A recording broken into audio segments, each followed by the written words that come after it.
Welcome to the Michael Blum Show, where we talk about things you don't want to talk about. We talk about sex. We talk about politics. We talk spirituality and substance abuse. Join us by calling 800-699-0980. Think, speak, and be heard. Here now is Michael Blum.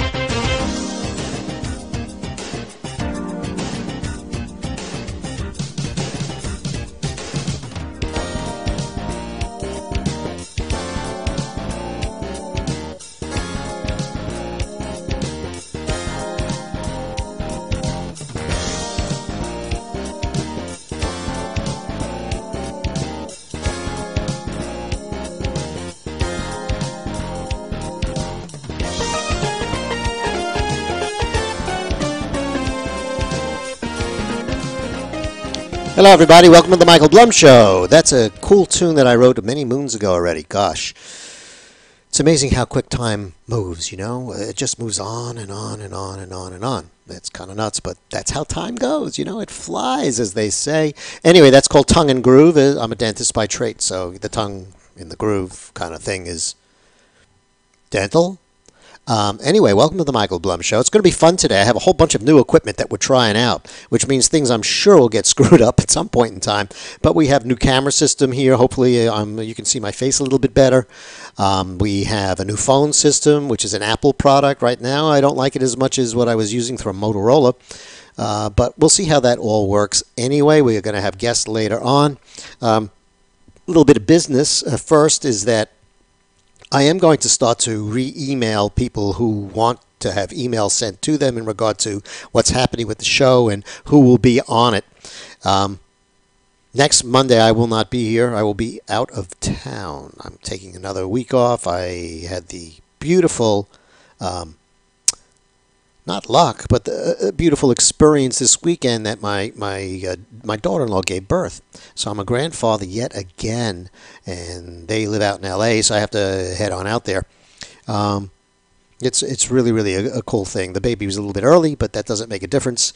So we're going to be going out there. I will not be able to do the show, but I will come back. And like I said, the other thing, just in terms of like housekeeping and things like that, is that I am going to probably switch my day here.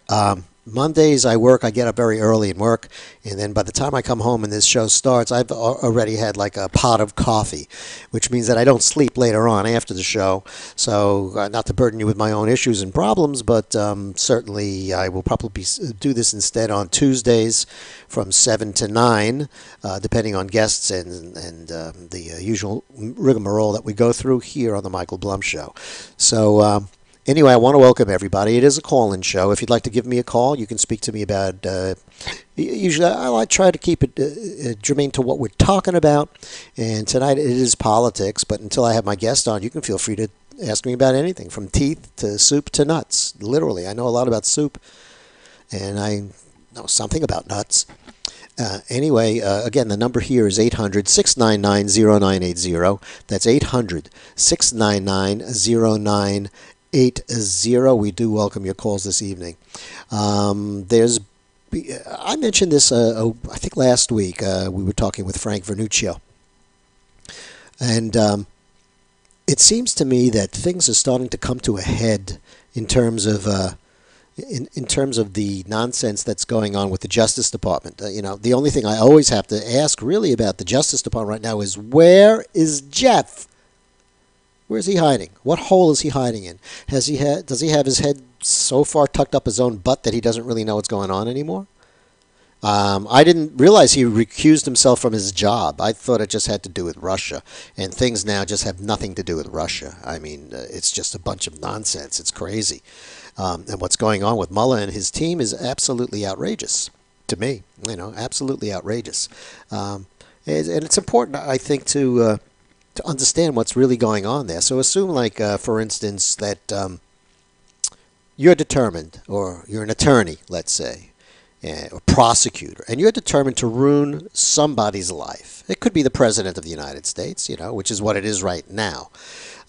So what happens is you start to investigate some trumped up, no pun intended, charge, and you find that there really is no evidence of any type of crime. But you continue to badger, and you continue to badger, and you continue to badger, and you continue to badger until eventually this president says to you, why don't you stop already? Now all of a sudden, you're obstructing justice. Right now, it's obstruction. Okay, that's a wholly separate charge than what you originally were supposed to do, which is to investigate collusion with the Russians, which has never happened. I can play you shows from as soon as Trump was elected where it is just virtually impossible. Even Black Messiah Obama said that it is impossible for the Russians to really rig our election. It just does not happen that way. But anyway, so now the courts start to scream obstruction, obstruction.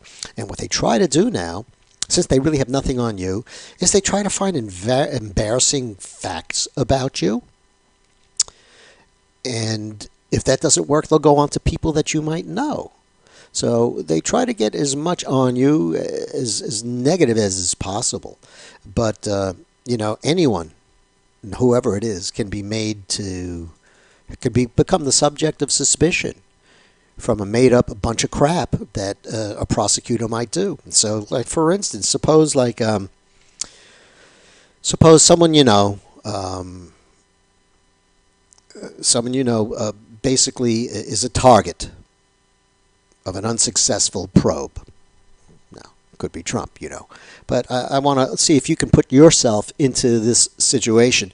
So anyway, again, there's no collusion. There's really no obstruction. So we want some information to embarrass. That's the best we can do. Because, in a court of law, you're losing. But in the court of public opinion, you might win. And so that's what your focus is. That's what you try to do. So you go ahead and basically some prosecutor or attorney comes over to you and says, look, I want you to tell me something embarrassing about the guy we're prosecuting. That's the way you got to do it. And let's say you say, well, take a hike. You're going to refuse because it's just a bunch of nonsense. You know that there's nothing that's happened. You know that no wrongdoing has ever been committed. And so that prosecutor starts to dig into your life. And he decides and makes something up. He says, I think you may be involved in a Chinese spy ring. Chinese spy ring.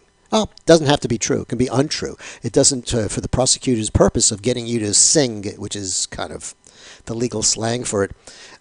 He doesn't really care whether any of this stuff is true or not. Truth, unfortunately, is something of the past. We live in what I call a post-truth America. And that's where we are with it, unfortunately. But so anyway, he says, I think that you're part of a Chinese spy ring. And of course, it's untrue. And let's say you happen to go to Pei Wei or one of these Chinese food chains to eat some food, and you don't realize that some of the owners of Pei Wei are actually Chinese and they're involved with Beijing. And they may actually have some ties to the government because everything is run pseudo through the government out in China. So they know about this because as members of the Department of Justice, they can look and see your credit cards. They know where you've spent your money. They go ahead and subpoena it, and they get all the information. And they say, we think you're involved in a Chinese spy ring.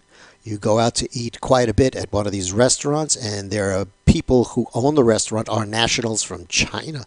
So what we think right now is that you're an unregistered foreign agent. And, of course, it's ridiculous and stupid. So you scream and yell about it, and you tell your accountant, you tell your own attorney maybe, you tell your credit card company, you tell everyone, do not comply with this investigation. It is absolutely bogus and moronic. And as a result, then, you're charged with obstruction. Now you face some serious legal fees, some serious legal damage. And the prosecutor says, hey, look, buddy, if you want it all to go away, we can do that very, very simply. Just go ahead and tell us some nasty stuff about the guy who we're really interested in. And as a matter of fact, that's exactly what happened. I think it was a week or two ago, there was a Trump campaign aide, Michael Caputo, who exploded really got pissed off in front of a Senate Intelligence Committee. And he, again, labeled this whole thing a witch hunt that cost him $125,000 in legal fees. So that's the idea. Any attorney, if they want to break you rather than get to the truth, can do that. And that's where we are right now, I think, with the investigation. But things seem to get stranger and stranger. This guy Avenatti, who's representing the Stormy Daniels, the whore porno queen, has. I mean, I'm curious what's going on with that, because we are so far now from Russian collusion. We're investigating some other nonsense, again, just for the purpose of making our president look bad. You see, Trump made a couple of big, terrible, horrible mistakes. The first big mistake he made was he was elected. The second big mistake he is continually making is he's effective. He's done more in a little over 1 year than most presidents would hope to do over their 8-year tenure in the White House. If you look at what's going on, it's unbelievable. Now, you'd never know it if you listened to media, because unless it can hurt Trump, there's no reason to go ahead and talk about anything much. So you get things like North Korea coming to a peace table. Potentially that works out really well. You do something like move the embassy to Israel, which is last 3 presidents have said they're going to do, or they recognize Israel, and not to Israel, to Jerusalem. They recognize Jerusalem as the true as the true capital of that particular country. And this is typical politics too. You know, they keep on talking. Oh yeah, we agree with that. We agree. As long as they say something to you, they hope that just shuts you up. Then you don't do anything. Perfect attorney thing. You know, attorneys basically write memos and briefs and stuff and do very, very little more than that. So that's the idea behind it. You know, a politician can just say, oh, yeah, we agree. We think that we agree with you. Yes, it's a long established fact that Jerusalem is the capital of Israel, and then do nothing. Then you get a guy like Trump who says, we've been saying this for years. Let's go ahead and do it. Move the embassy over there. Okay, so that's another big problem for Trump, you see. Unlike most presidents, he's actually trying to do what he said he would. Shocking, isn't it? And it just drives the liberals and the leftists and the Democrats nuts, because they thought, boy, we got it now. We got everything made. We're going to go ahead and Clinton's going to come in, and all this nonsense and horror and crap that's actually coming out right now would have been hidden. And these people had their power stripped from them and their money stripped from them. So they freak out. They cannot mentally accept anything that's truly going on. So they get stranger and stranger and stranger. Now, at some point in time, I think the president or Jeff Sessions should be doing this. He should be saying, hey, look, this has nothing anymore to do with Russian collusion. Find what you want. You have a deadline. You just set a deadline. If you cannot find Russian collusion by this day, then this investigation is over. Because they've moved on from that. They're on to, and I so thoroughly do not trust this government that I think they'll make stuff up. You know, I don't think they have any compunction at all. They'll go ahead and make stuff up. They already have, pretty much. The Steele dossier is completely fabricated. Can you imagine that?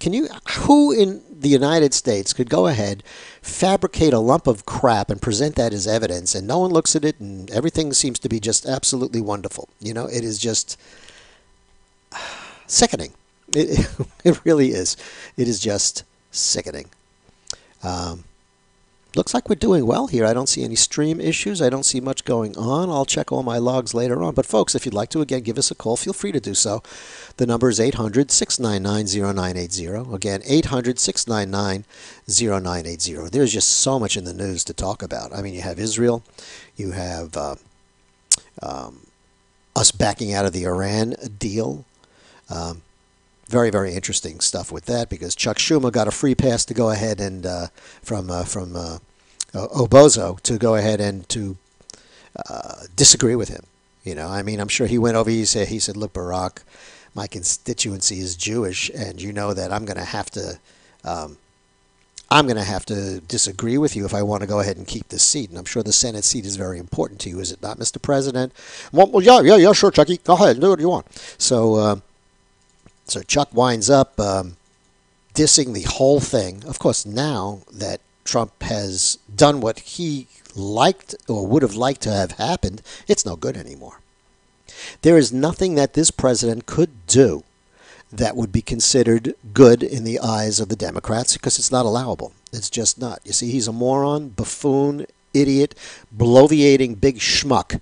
And if he's presented in any other way, then it's not good for media. And media is the Democratic Party, by the way, if you haven't noticed. Not all media, but certainly the big hitters, ABC, CBS, NBC, CNN, probably the worst, CNBC, the New York Times, the Washington Post, LA Times. All of those folks are just, it's disgusting. I know that if they actually got their way, things would come back to bite them. You'd see the end of journalism go away, and it would just be state-sponsored crap once they effectively get rid of the First Amendment. So, anyway, you have to understand this Iran deal was absolutely ridiculous and moronic. It was absolutely crazy. It is a disaster, as Trump said. It absolutely is. Who gives a country 1.5 billion, with a B, dollars in cash, in unmarked bills? Shocking, huh? Kind of makes me nauseous. I mean, usually things like that are just done electronically and you're done. But not if Obozo's the president. You see, he has to have a method of living as a billionaire for the rest of his life. I can guarantee you that a lot of that money is sitting in some Swiss-type bank account with no names on it, but the owner is the past president of the United States. I think he hates the United States. I think he's a sellout to the United States and absolutely the worst president I've ever seen in my lifetime. Now, Trump, on the other hand, I can understand why people don't like him. I can understand why people can't stand the fact that he has a big mouth, that he tweets all the time, that he doesn't speak really the Queen's English too much. So sometimes it does, and he does come off as being an embarrassment. I understand that. But I look the other way when I see how effective he is. When I see that this economy is coming back, when I see that the unemployment rates have dipped the lowest they've ever been, for the most part. When I see businesses thriving, tax cuts, when I see foreign policy, which who would ever think that Trump would have anything to do with that, Whatever he does shoot from the hip. I think he listens to himself more than anyone else, and that is just something that people in the swamp can't understand, can't even deal with it at all. That gets very crazy. But he promised to drain the swamp. I wish he did a better job of that immediately. See, if I was him, I would have gotten rid of every single appointee who lived through Obama in the Justice Department. Comey would have been out day one. I wouldn't have let this thing fester. Okay, if Jeff Sessions recused himself immediately, I would have dumped him immediately. The longer you wait, the longer things kind of fester and then start to not work in your favor. So that can be a problem. But we really don't know exactly what draining the swamp would look like. It's never been done before. We've never had a real big need for that, I think. So as far as I know, we don't know exactly what that really looks like. Now, it could be that it just is what you see happening. I mean, there are a lot of senators who are deciding to retire. All right, good. Let them go. I don't really give a crap about them. They have the lowest approval rating of anybody. Basically, I would say, unless you know that your senator has worked for you and he's actually done something for you, for his constituents, which is what they're supposed to do, dump him. Everything is skewed so that people who are in power will remain there. It's up to us, we the people, to go ahead and change that up. You can only change that up through voting. Because trust me, as soon as people can get rid of voting, then that'll be the end of that too. There'll be just no need for it. The Democrats go ahead and do their thing, and then basically they put black folks on the political plantation, give them a little bit of money. I mean, do you realize that black unemployment under Trump is the lowest that it's ever been since those things have been recorded? Did he get any credit for it? Nah. This is a guy, basically, who will never get credit for anybody. He can come up tomorrow with a cure for cancer, And CNBC is going to say something like, well, look at all of these doctors now who are out of a job. They will think of a reason to be idiots. So anyway, folks, I'm going to see if we can get our guest on the phone now. I've been kind of yakking and cracking here. Let's see if we can get Mr. Harris on the phone. I'll put my reading glasses on. I'll need that. What happens when you get old? This is Christopher. Hey, Christopher, how you doing? Michael Blum here. You're on the air with us. Can you hear me pretty well? I hear you just fine. Everything clear with me? Yeah, everything is good. Everything is good. So welcome to Michael Blum Show. Folks, I've had Chris on the show, but it was many, many years ago. He's one of the founders and authors of a website, which I think everyone should go to and look at. It's called Unhyphenated America. And for those folks who don't know what that means, is that the hyphenated Americans are the Italian Americans, the Afro-Americans. They are the ones that have that little hyphen in there. And basically, I agree with Chris 100%. We should be beyond that by now. It's 2018. And there just is no need for that. We should all be Americans and at heart, and because that's the only thing, in my opinion, that binds us. If you'd like to talk to Chris, talk to me. Feel free to do so. The number is 800-699-0980, and I want to welcome you to the show, Chris. How you doing? Doing excellent. It's a beautiful day outside of the rain. It's still a nice day. Thank God I'm American. Yeah, absolutely. People aren't really running to other countries, are they now, Chris? They don't seem to run to anywhere other than the United States. And the bizarre thing is, so many of the people, once they run to the United States, if they come in illegally, the first thing they do is they take out the flag from the country they just ran away from and start to wave it around. So I don't get it. I've never understood that, and I used to go to Miami quite a bit on some business and personal reasons back around 2000. And I'll never forget, at that time I was down in Miami, and one of the issues I had is I used to see quite a few flags. Like I'd see some Cuban flags, I'd see Puerto Rican flags, I'd see all these other flags, on people's car down in South Florida, in Miami, Fort Lauderdale. And then, of course, I was down there during the whole time with the Elian Gonzalez thing, and I'll never forget how it used to annoy me. It's like, why are you flying the flag of another country here in the United States? But 9/11 happened, and I actually flew like a week after 9/11, and I was flying back down to Miami. It was fascinating that all of a sudden, instead of Cuban or Puerto Rican or Haitian flags, I saw American flags everywhere. And I just found myself sitting there thinking, why does it take such a tragedy as 9/11 for you to decide that you want to fly the American flag? Why did you decide that now all of a sudden you're not a hyphenated American, you want to be an American? And I wish we could keep that sort of unity, that getting rid of the hyphen all year round. It would be very good to do that. You just have to try to do it without having a travesty or some type of horrific event occur. And that's it's tough. But I agree with you. And I was reading through just your cover page on your website a little bit, and so true. Much of everything that I read here. I do feel that if you're not into the United States is the only thing that binds people together. We are a nation of quote-unquote immigrants.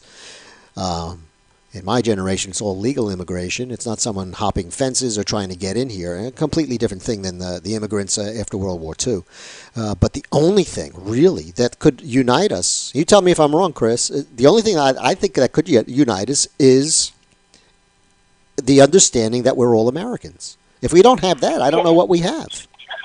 Well, for your listeners, I'll tell you, when people ask me what is Unhyphenated American, and I always say we're exactly what we sound like. We're an organization that believes that if you believe in, if you understand, if you embrace the principles of life, liberty, and the pursuit of happiness, then you're an American, and that there's no need for any prefix or suffix.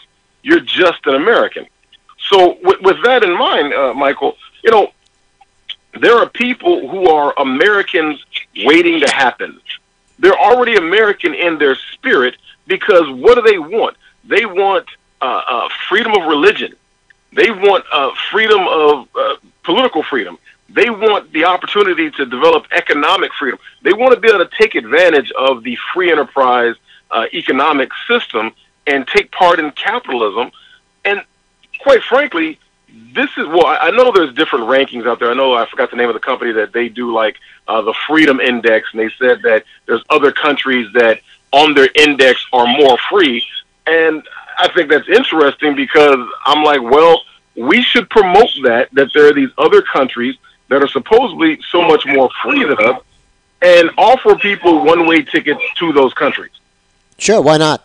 But at the end of the day, like I said, I dated a young lady many years ago who was Nigerian, and I'll never forget what she said, that if you go to Lagos, the capital of Nigeria, if you go to Lagos, I think that's where the U.S. consulate or embassy is, she said every day at, the crack of dawn, a line starts to form. And just like here in Washington, D.C., where they have Embassy Row, in Lagos, they have their Embassy Row. So, you got the American Embassy, and across the street, you got the British, and down the street, you got the French, and all these different embassies are there. And she said what's interesting is that you can walk down, and, for example, if you wanted to go to the French Embassy, you can essentially walk right in. If you want to go to the Belgian, the Netherlands Embassy, you can pretty much walk right in and get a visa to travel to the Netherlands from Nigeria. Mm-hmm. There's a decent line that forms outside the British Embassy, but essentially the line at the crack of dawn forms outside the United States Embassy. Unbelievable. And by the time the sun's up, the line's wrapped around for people lining up to get a visa to come to the United States. And Michael, I suspect that happens pretty much all over the world where there's an opportunity for people to try to get a visa to come to the United States. The question I have to our I call them leftists, I don't like calling them liberals. The question I have to our leftist-minded friends is, why do you think that is? You have to ask the question. Be introspective and ask yourself, why is it that people want to come here? As much as the left promotes how terrible of a place the United States is, it's a racist place, it's racist, it's bigoted, it's homophobic, it's this, it's all these things the left says about the United States, but yet there's still lines forming up all over the world outside of U.S. embassies and consulates for the opportunity to come here. I think, unfortunately, that a lot of the reason that occurs is because people want to get on the dole. To me, it's no longer, I'd like to become an American and live with the in American culture. That's becoming almost impossible to even to define American culture. So I think that whereas my ancestors came over here, and my ancestors came from Eastern Europe in and around the turn of the 1900s, in and around that time. They wanted to actually have a better life and become American citizens. Their goal was to be American citizens. It wasn't to come in here and get free health care and education and all of that off someone else's dime. As a matter of fact, immigration back then, you could not get welfare if you were coming in here. You needed to have a sponsor. It's so funny, but people say, well, we're a nation of immigrants. Your relatives are immigrants. I'm more than happy to go back to that system, Everyone. Well, actually, I like, I think it's, trying to remember the talk show host who said that actually we're not a nation of immigrants. We're a nation of settlers. We're a nation of explorers. But yes, there's a lot of people who immigrated to the United States, but we're a nation of citizens. So, it's not a nation of immigrants. And immigration is a term that's misused in so many cases because people will say that if you snuck across the border in the middle of the night, they'll say that you're an immigrant. That's not an immigrant. That's an illegal alien. That's an invader. Well, an immigrant goes through legal means, enters the nation. Essentially, an immigrant comes up to your front door, rings the doorbell, knocks on the door, or what have you, waits for you to answer, waits for you to invite them in, and then they come in. Sure. That's an immigrant. It's strange how we really do think alike quite a bit. It's amazing to me what's going on in this country. I'm starting to really. I keep on asking the question, "Where's Jeff?" Jeff Sessions. Oh yeah, he's kind of gone incognito. Yeah, I think his head is planted in the ground somewhere like an ostrich. I didn't know he actually recused himself from his whole job. I thought maybe he would be doing something, but I'm wondering about that. So we have the major events in the world going on, of course, with Stormy Daniels, and I'm only kidding. We have all of a sudden the Jerusalem becomes the capital of Israel, where past presidents have said, "Oh yeah, of course we believe in that," and then they do nothing. And now I have a president who actually did something. You see, I was telling my audience beforehand that Trump has made some very big errors and mistakes. The first one is he got elected. And the second one is that he's effective, and people just really don't want to hear that at all. They'd rather the guy fail because they had their whole world blown out from under them, and they just really can't accept it. I'm curious what you think about the Iran deal, us getting out of that, and Jerusalem, and some of those other things that are currently actually important in the news. So I have a tendency to talk about current events by referencing history and the Bible, and that's the way my mind works. And I look at when I look at current events, and what's fascinating is we've been in this world where everybody is like, oh, you have to be careful. You don't want to alienate China. Oh, you have to be careful. You don't want to alienate Iran. You have to be careful. You don't want to alienate North Korea. Oh, my God, be afraid of all these other people. And let's go back to 1980 when we had, President Ronald Reagan, which I think Rush Limbaugh calls him Ronaldus Maximus. Yeah, but I like that. But here's the thing: I was in Germany in the 1980s. I grew up. I don't know if you know that about my bio, but I actually grew up in Germany in the 1980s at the height of the Cold War. I mean, I was like 90 miles away from the Fulda Gap, where there were thousands of Russian and East German tanks poised to burst through at any moment, and we never knew when the balloon was going to go up, as they call it. And here's what happened: for decades, we had this policy of détente, right? And the perestroika, détente, all these things.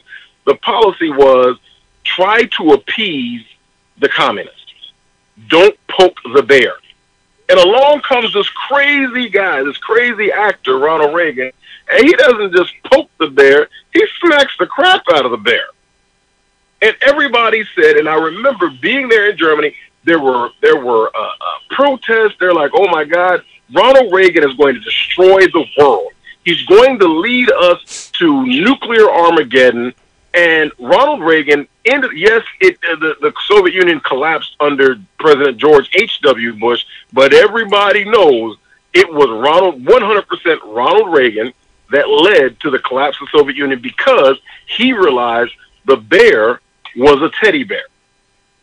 And sure. The reason why I bring that up, Michael, is we haven't had that attitude. I remember we went from World War II, the end of World War II, until 1980. So you're basically talking, 35 years of trying to not alienate, the communists. And along comes Ronald Reagan, and he slaps the communists. And then after Ronald Reagan, we went back to this whole idea of trying to play nice with everyone. And what happened? The world became more dangerous. And then along comes President Donald J. Trump, and he steps up and says, I'm the alpha male. And next thing you know, China is putting pressure on North Korea and telling them, you need to chill out. Now, there's some other extenuating circumstances, but at the end of the day, do you really think that Hillary Clinton would have put that pressure, that she would have stood up to China in that regards? No, she would not have. Iran, she would have continued the Iranian deal. Heck, she probably would have gave them more money. Sure, unmarked bills, I mean, it's fascinating. And now all of a sudden, people, with peace breaking out all over the world, now the left is they're apoplectic, Michael. They're trying to figure out a way to spin this to say, yeah, North Korea is coming to the negotiating table. But it's not, Donald Trump, he has nothing to do with it. I mean, they're trying to find a way. Right. Like, The economy is so Obama. good. The economy is so good right now. I read the other day because of Obama. You see, that's what it was. You remember he was a guy who said, what's he going to do? Wave a magic wand and bring companies back? Well, no. You go ahead and you do something sensible, and then companies come back. You try to not frighten them away. I don't remember the term, Chris. But I think it was something like. Well, I know that Obama always said lead from behind, which is physically is impossible to do. You can lead with your behind, which is probably more like that. But I think in terms of Iran, what did he call it? Something like controlled appeasement, or. Well, I was just watching something about the price of peace, or on the Free to Choose network on YouTube. I mean, I do a lot of research. In order for me to do the kind of things that I do in terms of doing all these different radio shows or doing TV, I'm constantly studying. The only exception, of course, is during football season, right? I still like my football. There you go. But, it's priorities, downtime.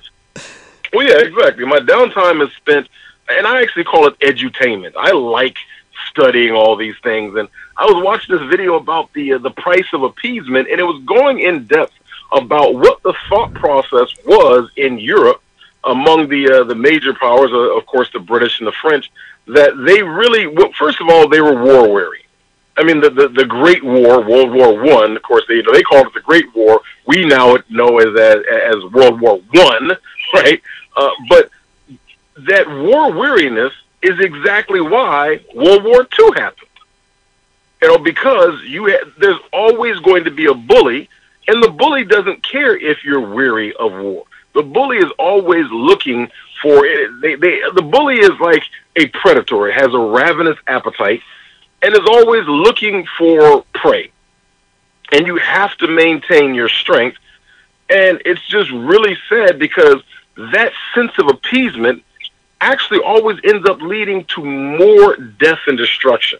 How many people died because, and I don't like saying his name, I call him POTUS 44. How many people died because POTUS 44 was leading from behind, which, by the way, they try to say that they never made that statement, but I did some research, and Joe Biden specifically co-signed that they had a lead from behind. There was never any statement where POTUS 44 specifically said those words, but Joe Biden co-signed and said that our philosophy is a lead from behind philosophy, and we can look at the results.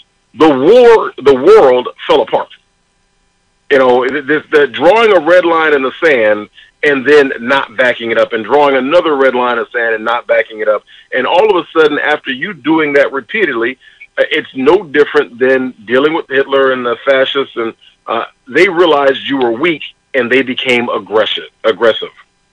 Sure. It's amazing to me how many apocalyptic events we were supposedly going to have because of Trump that never occurred. You remember net neutrality? Oh, the world's going to fall apart. Even the day after Trump was elected, you had the pussy parade. I don't know if you remember, with the crazy hats, all the lady. The whole world was going to fall apart. Oh, God, we're going to have nuclear holocaust with the North Koreans.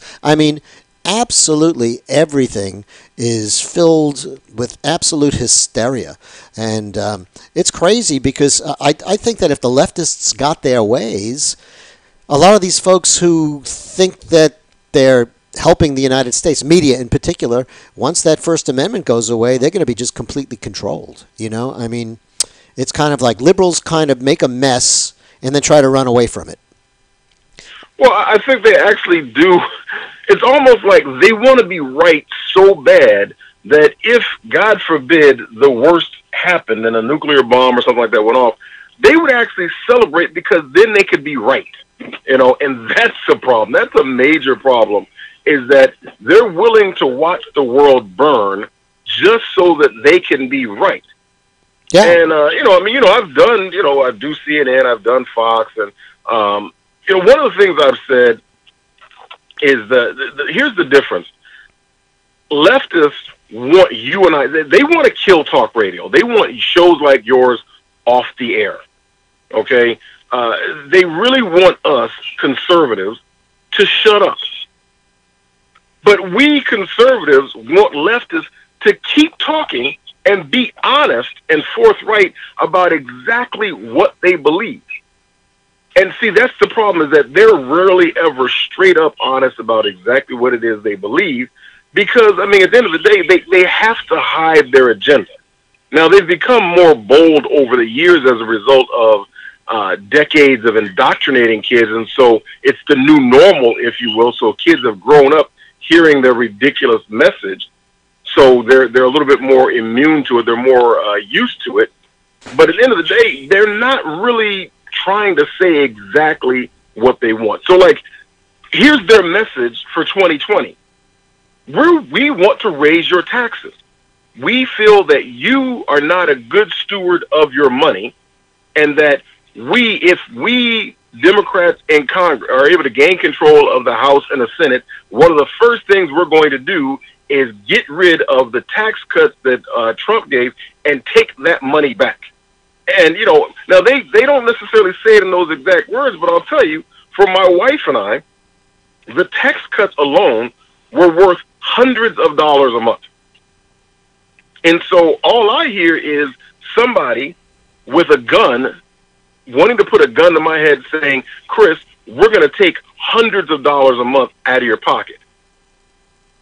And, that makes me want to, exercise my Second Amendment rights and say, no, the heck you're not.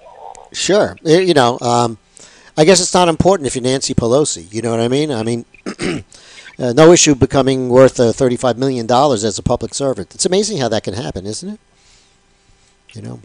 My understanding is that between she and her husband, they're upwards of $100 million. Well, that very well could be. That could be. My stats could be off. But she certainly is probably one of the wealthiest top 5 members of Congress, Nancy Pelosi. So she's the perfect one to talk about not having money, you see, because she never experienced that. Talking from your butt. What can I say? I try to clean it up sometimes and I can't. I'm doing internet only here sometimes, so I can say whatever the hell I want, Chris. It's quite a pleasure. I am curious as a black conservative, what kind of flack have you gotten because of that? I've been called everything but a child of God. No, every time I go on TV, it's always fascinating because immediately afterwards, my Twitter feed blows up. Any video that I post on YouTube, there's always somebody kind of wanting to point out and say how I'm an Uncle Tom, that I'm a coon, the white man's ice is colder, and so on and so forth. I mean, it's my last appearance on CNN. It was myself, of course, with Don Lemon and 2 other ladies. One of them who was allegedly a Republican, but that's laughable because if you have to make it known that you're a Republican after you had all your talking points, that's because you're not really a Republican. Yeah, CNN Republican. Yeah. And so the other lady was she used to be Bernie Sanders' communications director on his campaign, and she was a stark raving lunatic. But I mean, if you wouldn't mind, Mike, I want to kind of jump back to Nancy Pelosi about one thing. Sure. I'm a big history fan. I like studying the history in politics. I'm right here in the Washington, D.C. area, about 45 miles down the road, from Baltimore. And are you familiar with the D'Alessandro family? No, not at all. So, Baltimore has pretty much been controlled by Democrats, nonstop for well over 50 years. And there was one father and son who were mayors of Baltimore. I think the father was mayor for like 12 years and the son was mayor for 8 years or somewhere along that lines. I think combined they're mayor for 20 years. First of all, the mayors of Baltimore have been black for a while now, for at least 20 years. But before that, they were white Democrats. And the father and son that were mayors of Baltimore were the D'Alessandro family. That name doesn't ring a bell for most people unless you're from the Metro Baltimore area, but you would recognize a family member, and that's Nancy Pelosi because that's her father and her brother were mayors of Baltimore. Wow. Okay. You know, Yeah, it's funny to me because if you want to go to the worst educated cities in the world, the most impoverished, you have to go to the ones that have been run by Democrats for quite a while. It's absolutely they're like they're the worst. They're the worst places to live. Um, absolutely. you know, that's why I think that with particularly with illegal immigration, um, we should go ahead and it's not fair for us to take these illegal immigrants and put them into places like Baltimore. I mean, it's just not fair to them because they won't have a good ability to start up as illegal immigrants there. I think we should actually take them and maybe move them into neighborhoods like Malibu so that they have a fighting chance to go ahead and get ahead. I'm only kidding, I hope you know. Oh, or just move them into the neighborhoods. I don't know, like Park Hill or whatever it's called. The kind of neighborhoods where Nancy Pelosi is in, represent. Yeah, no, absolutely. Again, I lived in New York under John Lindsay. I was a little kid at the time. A very, very left-leaning liberal mayor. And basically, he allowed crime to run rampant. He allowed drugs to go nuts. This was all the things that Giuliani had to reverse. And what I noticed with some of my friends who were, and it was more of like a 50-50, but a lot of my friends who were like uber liberals, they voted for him. They loved everything he was doing. And then as the city got more and more deteriorated, they moved up to somewhere else. They just leave. So I see the same thing happening now out of New York. I mean, New York is starting to get bad again. So I think a lot of the liberals are leaving, and they're moving to like places like maybe North Carolina. And now they're in North Carolina, and they start to now impose their leftist insanity in North Carolina. And once that gets terrible, they'll just move to somewhere else. They just keep on going and going and going. And avoiding themselves in a way. It's a kind of an interesting thing to watch. Both interesting and annoying all at the same time. It's kind of crazy. Well, I mean, if you want to meet New Yorkers, just go to Florida, right? Sure, that's it. Well, now that's not so much the case. Now instead, it's you go to North Carolina if you want to meet a Floridian or someone from New York. We had the horrible the Douglas shootings here at the schools. And that Broward County, along with Miami-Dade County, are absolutely Democratic and leftists. And it's amazing to me that, and it's all because of politics, that the sheriff of Broward County, who basically the buck should stop with him, they were like, I think at the end total there were 4 deputy sheriffs that just stood outside that building and allowed this lunatic to go ahead and kill people. Absolutely no one accounts for them, and they seem to just get away literally with murder. And for a fact that if it was the other way around, if this was a Republican area and these were all conservatives and they just let this happen, they'd be out on their ass in a minute. So I see a pretty much a horrible dichotomy occurring in this country, and I don't know what we can do about it. You have any thoughts? Well, none that are feasible. I mean, like, what do you mean? It was up to me. Well, listen, I always half jokingly say, if it were totally completely up to me, if you escape, if you're a refugee from a leftist-controlled state like New York, Illinois, California, if you move to another state, you got to go through at least 2 election cycles before you're allowed to vote. Because what happens is that people move, and it's amazing to me, the cognitive dissonance. It's like you are not the fact that you're this staunch Democrat, you voted a straight party Democrat ticket, you're in New York, you move because the taxes are ridiculous, or you're New York, Illinois, what have you. So you say, let's move further south, like Texas, North Carolina, Florida, Arizona, whatever. Let's move because it's just getting bad here. And what do you do when you get there? You register as a Democrat and you vote a straight party Democrat ticket when you get there.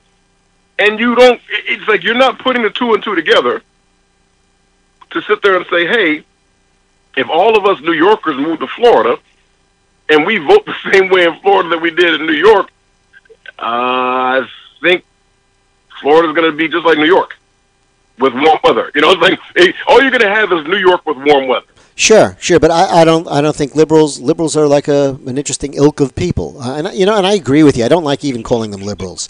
Jack Kennedy was a liberal. Can you imagine a Democrat today saying, "Ask not what your country can do for you, but for what you can do for your country"? Golly, that would be booted off the stage. Well, they would. Actually, I thought about that because I've heard people say that several times, Michael. I think that they would probably say that same thing, but under different circumstances. They would almost say, like, you're owned by your country. That's the way they would look at it, like, you owe your country. Because they want to be in control. That's what I think is different, is that we're all sovereign creatures. That's what's different about us and our philosophy as opposed to them and their philosophy. They believe that the state owns you. We believe that the state exists for the sole purpose of protecting our unalienable rights. What do you think about that? I agree. I mean, that is the only. If you look at the Constitution, it's actually very, very narrow. What the government does, the government is supposed to actually just do that. It's supposed to make sure that the bad guys don't hurt you. Period. That's basically what the whole Constitution is about. And the liberals kind of take that and they kind of mutate it to say what is in the best interest of the country. And once you start to get into things like that, that becomes a problem. I had a talk with someone who said that people who are not mentally sound really shouldn't own guns. And my answer was, well, that's great. Who decides who's mentally sound? Yes, and that's such an arbitrary statement. Well, I mean, look at what I heard something on the news. I think his name is Stryker or something. I forgot the guy's name, but he's a billionaire out of California, and I think he's running for Senate or whatever.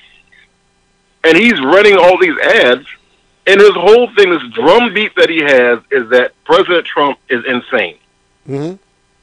And here's what the left does: they will pick a lie and they'll repeat it. And they'll just keep talking about it. Yeah, it doesn't have to be any fact. No. They'll just keep saying it over and over and over again. And you hear, I mean, they know, here's the thing, here's the problem with leftism. Leftism actually run as a core philosophy, it runs counter to human nature and human behavior. That's one of the reasons why communism has never worked, will never work.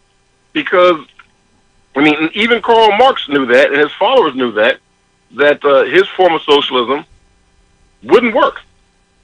I mean, he realized that the economic aspect of socialism wouldn't work because it runs counter to human nature and human behavior. But here's what the left does know, is they do know how to manipulate people. So their philosophy doesn't work overall in terms of, being able to create this utopia as they think of it. But it works very well from a standpoint of manipulating people by, hammering home a message and getting people to believe that and to act in a particular way. So that's my thought on that, is that, they know he's not crazy, mm-hmm. but if they keep telling everybody he's crazy, if you hear something enough, well, maybe it's true. Sure. Well, that's the whole idea of the media. Yeah, it has to be true because I heard it on TV. There was an interesting quote. I think it was Margaret Thatcher actually said. He says, "Socialism is great until you run out of other people's money to spend. Then it kind of falls apart." There's a great quote along the same lines from Winston Churchill, basically saying like something like socialism is the philosophy of greed, and basically he just really hammered socialism. And anybody who's actually studied socialism, you can't say anything good about it. It doesn't work. It's never worked.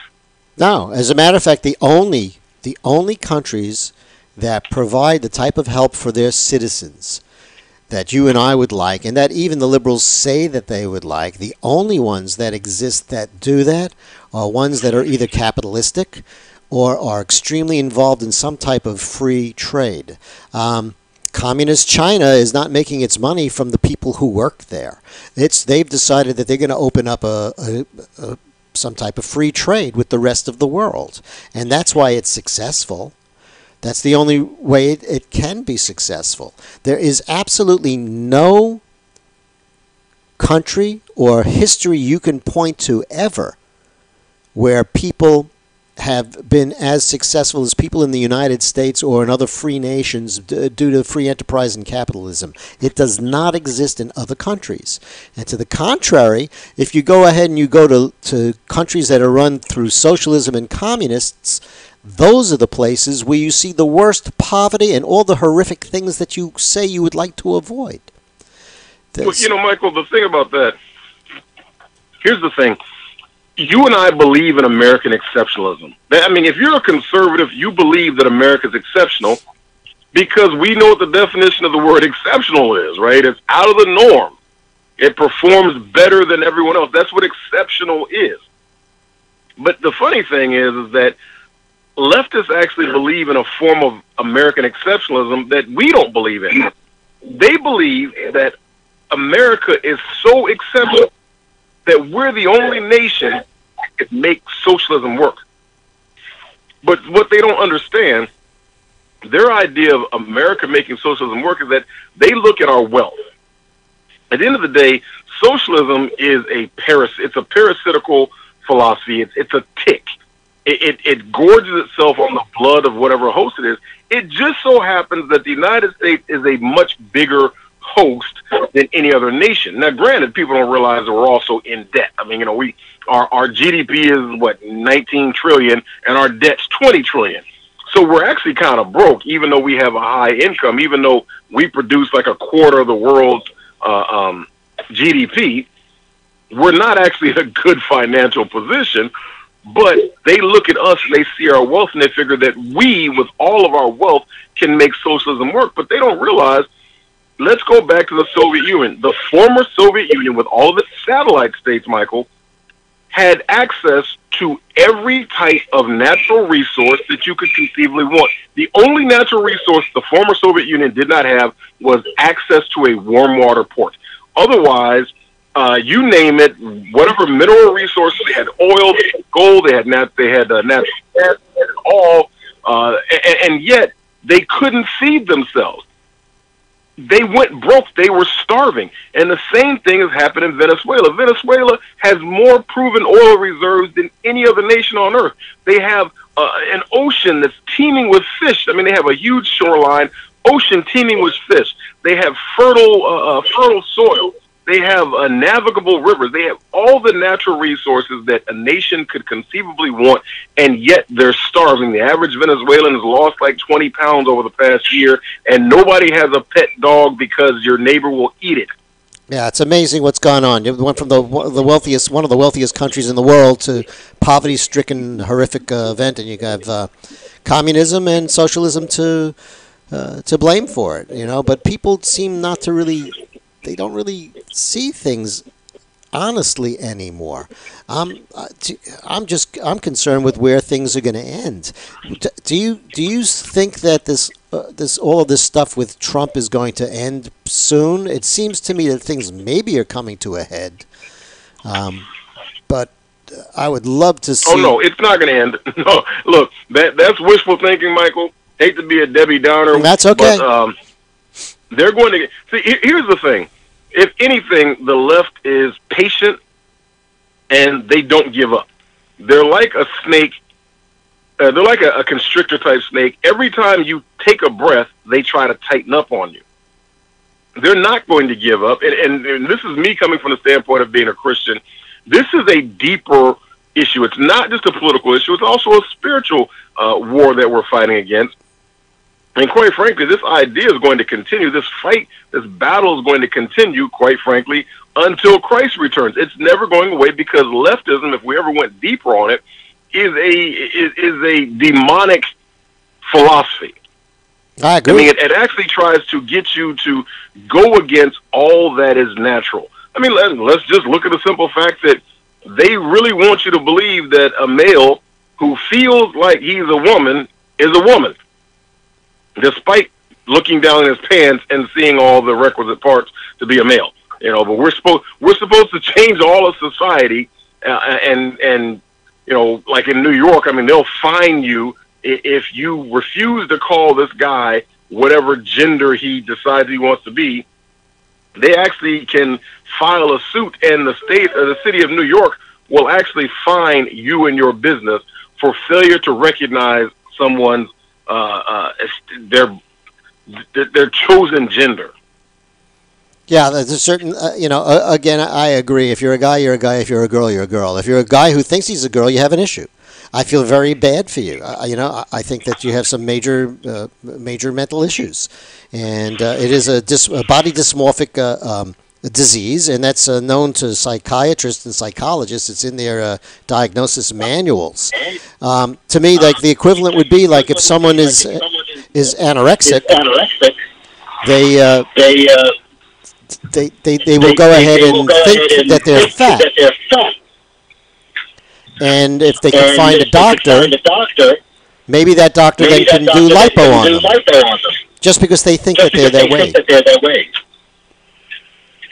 And see, once again, that wouldn't make sense to anyone else, but you can convince leftists that that's okay. And that, that if that person feels that way, you should go along with their feelings. And it's actually, it's a terrible thing. Yeah, it's a terrible thing to indulge them in their mental illness. Yeah, no, I agree with you. I'm just curious. Are you listening to me now on a speakerphone or something? I was, yeah. I think I'm sorry. Did you get a feedback? No, I'm hearing myself twice. Hold on. Let me. All of a sudden. Change that. Well, there we are. It went away. Yeah. Okay, sorry about that. Not a problem. But I don't know. Where was I? I lost my train of thought for a moment. Well, just talking about leftism and the foolishness. And I always say, like, on a good day, leftism is foolish. On a bad day, when taken to its only natural conclusion, it's purely wicked. I mean, when you look at the results, the well-documented results, it's wicked. Yeah, look at the destruction that it brings. Absolutely, I agree with you. There is another adage that I heard that says that if you're in your 20s and you're not a liberal, then you have no heart. However, if you're in your 30s and you are a liberal, you have no brain. And it seems that people have to grow up, realize really where we are, what we have, and we need to be proud of this country. We can't really afford not to be. Not with so many people coming in here. We have to get away from this leftist concept that we're no good, we're the reason there's problems in the world, and all this other nonsense that just goes along with it. It's depressing. I mean, I don't know how else to put it. As someone who I feel is a patriot, myself, I never really served. I made it through the Vietnam War pretty well unscathed. That was the war I would have been involved with. But again, I think that the focus really is to unhyphenate. I agree with what your website does and tries to do. We are all Americans. I heard, I mentioned to some friends of mine about how the Democrats were the ones who really are the party of slavery, the Jim Crow party, the party that tried to obstruct voting rights, civil rights, and everything. And they said to me, well, what has the Republican Party done recently? And I said, the Republican Party thinks you're the same as everyone else. The Republican Party is truly thinking that you're equal. And the Republican Party feels there's absolutely no need to do something for you based on skin color because you're just like everyone else. Well, see, what people don't want to hear is, and I get in trouble with other black folks all the time because I bring up the special minority group, and that is the Asians. And I'm like, let's just be real about this. if you're saying you want to position the idea that America is this brutally racist nation, and that there are the good old boys who just don't like anybody who's not white. So they're hell bent on holding back anybody who's not white. But guess what? If you run the numbers, the ethnic group with the highest median household income is East Indian Asian. So those from India. They have a median household income, I think, somewhere in the neighborhood of $95,000 a year. And I've said to people, I'm like, so let's go back to your premise that America's brutally racist and doesn't want anyone who's non-white to succeed. If that is true, why is America, or whoever it is, the powers that be, whoever you feel is the problem, why is it that they're allowing East Indian Asians to get further ahead than everyone else? If you look at the Scripps National Spelling Bee, like in the past 18 years, you know that I think 16 out of the past 18 years, the champion of the Scripps National American Spelling Bee has been India, East Indian Asian. Mm-hmm. And that the last 10 years straight, it's been East Indian Asian kid. And here's the thing, at the end of the day, it has nothing to do with the color of their skin. It's about the culture. It's about the philosophy they've adopted. They keep their Indian culture, but they've adopted the philosophy of success in the United States of America. So you know what they do? They focus on education. Here in the Metro DC, and I'll ask you, your listeners I want your listeners to think about this. Have you met, and it sounds like I'm stereotyping, but kind of sort of is what it is. How often have you met an East Indian Asian who's anything other than a doctor or an IT worker or owns their own business? It's rare. The only one I can think of, and gosh, I wish I remembered his name. He's a comedian. Gosh, I don't remember his name, and he's a panic. Very, very funny. And he said he's the only real stupid, Indian that's ever been there. He had a very, very low IQ. He couldn't do anything, so he wound up becoming a comedian. But I understand what you mean, and I understand that it sounds a little bit sometimes like stereotyping, but stereotypes are in fact based in truth, and no one is colorblind. Yeah, I mean, at the end of the day, what you make the decision to not treat someone differently based off their ethnicity, but it's kind of absurd. I know what people think they're saying or what they feel they're saying when they say they're colorblind.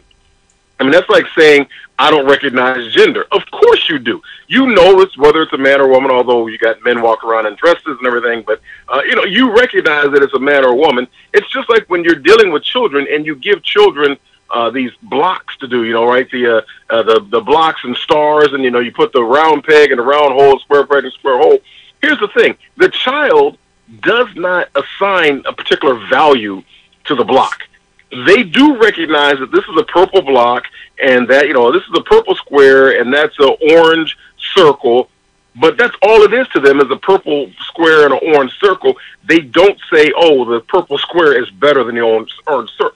Excuse me, the orange circle, and that is exactly the way it is. Listen, it's unavoidable for you to recognize that I'm black or brown or whatever you want to call it, but it's obviously I have a different skin tone. I mean, I'm bigger than most people. I have a different skin tone. All that's there. The only question is how you're going to treat me in regards to that. And here's what I'll say in closing, Michael. One of the biggest problems, I think the core issue I see with leftism, other than the spiritual issue, is that it begins with the faulty premise. When they're judging America, they begin with the faulty premise that that America is not perfect, so America is not good. And here's the thing: perfection is not a requirement for greatness. I mean, we can sit there and say, like, I always tell people, listen, I don't care how you feel about Tom Brady and the Patriots. I know some people hate the Patriots, whatever. I don't really care. I'm a Detroit Lions fan, so I like Tom Brady, except when they're playing against the Lions, and I want the Lions to crush them. But otherwise, I point this out about the Patriots. Are they a perfect team? No. People have issues with some of the things the Patriots have done or some of the accusations against the Patriots. But at the end of the day, nobody can argue the greatness of the Patriots. Even though, yes, they had a perfect 16-0 regular season, but did they go all the way and finish with a perfect Super Bowl victory? No, they didn't. The only perfect team ever in the history of NFL was the 72 Dolphins. But most people, if you talk about great teams, oddly enough, the 72 Dolphins is not the first team that comes to their mind, even though they had a perfect record. And so perfection is not a requirement. Michael Jordan never went undefeated, but perfection is not a requirement for greatness. Sure, no, absolutely. I mean, we're flawed people. There's a great tune from a show called Avenue Q, and it's called Everyone is a Little Bit Racist. And if you haven't heard it, you should. It's a panic to listen to. Very, very funny. But it talks about just the foibles that people have when they're dealing with each other. And that how sometimes you should just be saying to yourself, look, as long as I'm treated well, let's just move on from here. You know, you're not going to convince everybody of the same thing. You can't go ahead and make a law that says you must love everybody. And you have to kind of move on with your life and realize where you are, you know, and that's that certain things are how they are right now. Social quote-unquote justice to me always occurs, but it occurs at its own pace. It never occurs or can't be forced upon people. People do tend to become more socially liberal as time goes on and more accepting, but it's nothing you can really push. It just has to become, to me, a more natural phenomenon. Michael, I just want people to respect my unalienable rights. That's it. That's all I want. And it's a shame that that's becoming a difficult thing to do in this country, you know. But that's how it is. I think that basically the left is going to lose. I don't think there's going to be a blue wave. There's not going to be. There's going to be a lot of crying and gnashing of teeth, and I'm looking forward to it. Absolutely. Me too. So, look, it was a pleasure again to have you on the show. We'll do it again. Folks, we're talking to Chris Harris from Unhyphenated America, and you should go to that website. It is unhyphenatedamerica.org. There's all sorts of very interesting articles there, and it's a pleasure speaking to you, sir. Thank you, Michael. My pleasure. Take care. God bless. Take care now. So, folks, that was... That's Mr. Harris. You can still give me a call if you'd like. I'm going to continue talking and yakking a little bit here. The number again is 800-699-0980. Again, 800-699-0980. I have been talking for a while, but I think this is... let me get rid of Chris's face here. I've been talking for a while, but this is a video I think that's important because it's very, very similar to what we had just talked about. So give it a listen. It's a couple of minutes long, but worth it. When you think about racial equality and civil rights, which political party comes to mind? The Republicans or the Democrats? Most people would probably say the Democrats, but this answer is incorrect. Since its founding in 1829, the Democratic Party has fought against every major civil rights initiative and has a long history of discrimination. The Democratic Party defended slavery, started the Civil War, opposed Reconstruction, founded the Ku Klux Klan, imposed segregation, perpetrated lynchings, and fought against the Civil Rights Acts of the 1950s and 1960s. In contrast, the Republican Party was founded in 1854 as an anti-slavery party.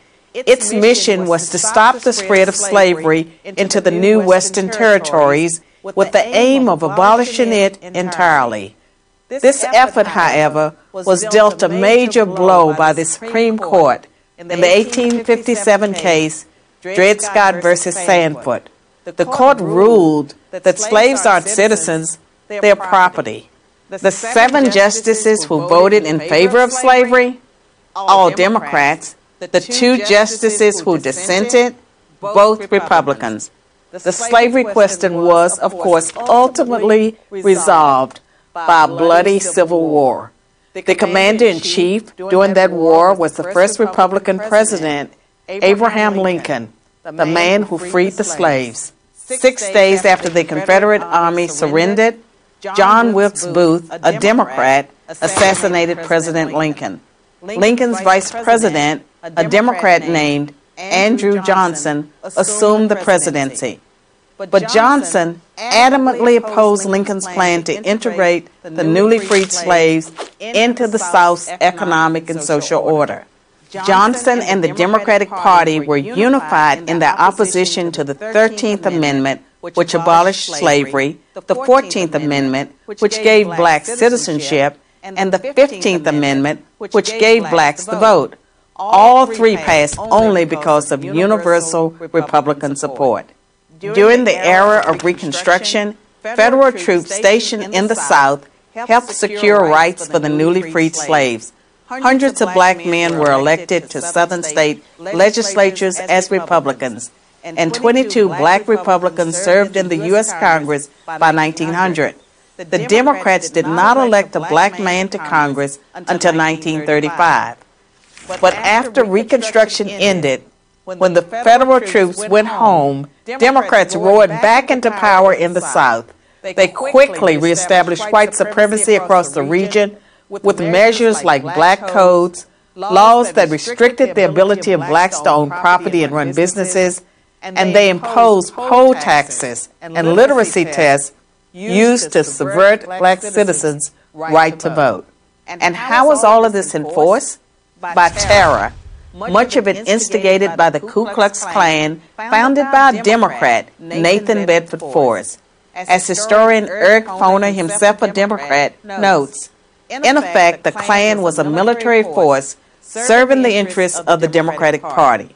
President Woodrow Wilson, a Democrat, shared many views with the Klan. He resegregated many federal agencies and even screened the first movie ever played at the White House, the racist film, The Birth of a Nation, originally entitled The Klansman. A few decades later, the only serious congressional opposition to the landmark Civil Rights Act of 1964 came from Democrats. 80% of Republicans in Congress supported the bill, less than 70% of Democrats did. Democratic senators filibustered the bill for 75 days until Republicans mustered the few extra votes needed to break the logjam. And when all of their efforts to enslave blacks, keep them enslaved, and then keep them from voting had failed, the Democrats came up with a new strategy. If black people are going to vote, they might as well vote for Democrats, as President Lyndon Johnson was purported to have said about the Civil Rights Act. I'll have them voting Democrat for 200 years. So now, the Democratic Party prospers on the votes of the very people it has spent much of its history oppressing. Democrats falsely claim that the Republican Party is the villain, when in reality, it's the failed policies of the Democratic Party that have kept blacks down. Massive government welfare has decimated the black family. Opposition to school choice has kept them trapped in failing schools. Politically correct policing has left black neighborhoods defenseless against violent crime. So when you think about racial equality and civil rights, which political party should come to mind? I'm Carol Swain, professor of political science and law at Vanderbilt University for Prager University. Carol Swain, really smart woman. She was on our show once also a good few years ago. She's running for mayor. I don't know where. I don't remember the city. It could be somewhere like D.C. or in and around D.C. What a great choice that would be. Everyone has to take care of their own house as well as this country. And it would be good for people really to go ahead and sit back and actually make some type of critical assessment as to where they are and why they are there. And it's not because you're a victim. I mean, the most perfect liberal leftist victim that I can imagine, who should be a poster child for victim, is Hillary Clinton. I mean, here you have the worst candidate ever. And it seems that women were told by their husbands what to do. I mean, this woman is like nuts. Thank God we do not have a person like that running our country. I mean, it would be a disaster, an absolute disaster. Anyway, folks, I want to thank you all for joining me. Like I said, next Monday night I will not be here. I will be off. And then I think we were going to go ahead and start to do these on Tuesday nights a little bit earlier so that I don't have to load up with coffee and I actually sleep at night. So anyway, I do want to thank everybody for for listening tonight, and I will go ahead and get these things all posted up. Out on SoundCloud, out on Mixcloud. It'll be on iTunes, Facebook, Twitter, YouTube, you name it. We're going to be there for you, listening to The Michael Blum Show. And as I always say at the end of each broadcast, I got to lower the volume on this one. I always say, everything in life is possible. Fewer things are probable, but one thing is for certain, and that's that you are alive. So go ahead and enjoy life to its fullest, because tomorrow is promised to nobody. Thank you, take care, and we'll see you next time around.